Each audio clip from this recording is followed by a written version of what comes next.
wanted to do something with my music.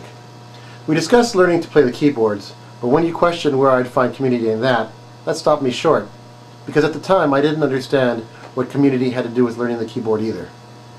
And when I began to reflect on times in the distant past, when I was most creative musically, was way back in my early grad days, when I would hang out with a fellow guitar player and we'd just share our stuff for a couple hours in the back room after church. So I thought that I would approach the guy who leads worship at my church and see if we could put together an impromptu group in order to feel the creativity and see what would come of this. At least that was the plan. I was approached by the worship leader Keith several months ago after a mutual friend had shared with him that I'd been playing music at their small group. Keith invited me to work with him when I felt ready. Funny thing is that when I decided to help out, they didn't need me for guitar and we never did experiment with keyboards. But they wanted me to help them work the sound booth at the back of the church. So that's what I ended up first learning to do, running a 30-channel soundboard in a live situation. No room for studio tricks or do-overs. It's been a real adventure. Basically, I sat in the sound booth, running PowerPoint for the songs during the service, and watching the veterans handle the endless problems. They eventually let me tweak a few knobs.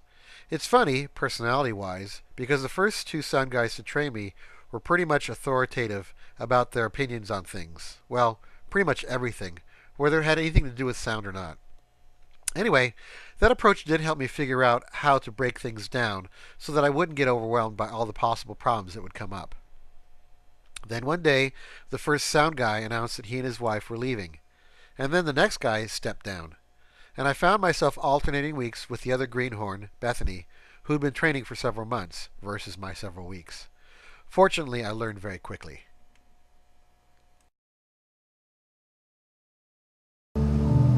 Joe? See?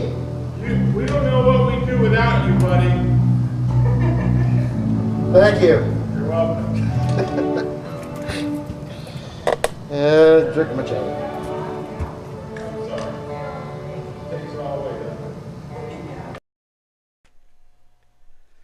Here's how a typical Sunday would go. Keith and I would show up at around 7 a.m.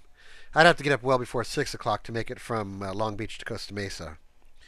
We'd spend the first 40 minutes or so setting up all the cables and mics and monitors. Then once the musicians arrived, usually around 7:45, I would have them play their instruments or sing into their mics and set their levels or the volume they were coming into the soundboard with. Then I would set how loudly they'd hear themselves in the monitors or speakers that they had with them on stage. Then the other persons on stage would say whether they needed to hear the instrument or person in their own monitors. That is your look, baby.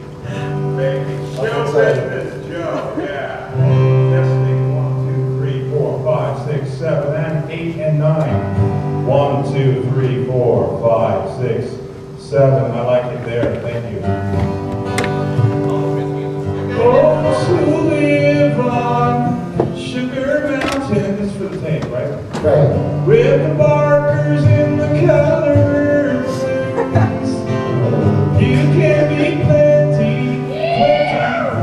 on Sugar Mountain. Jonathan, you got his vocals? I need a little more. Knowing that you're leaving there How about too guitar? soon.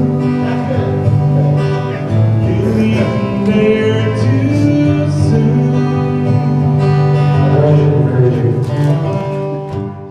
Everyone had to have their level checked, monitor checked, and the other monitors checked, and then I'd move on to the next instrument or person. I'd usually start with whoever was ready first, acoustic guitar, piano, or bass, and then the voices, and lastly the drums, because basically once you set the drums, no one can have a conversation. Then I'd set the band free to practice whatever they were going to practice. When they were playing is when I would set the sound levels for the room itself. The trick was that it was usually much louder when the room was empty than when the church would fill up, and I had to take that into account. And also, things usually didn't sound the same in the sanctuary as it did in the sound booth.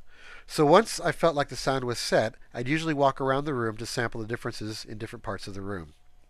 Now during the service, while I was not as apt to really play around with the levels during the set, I learned how to push different parts of the performance as the songs were being played, and I wanted to hear more piano or lead guitar, for example.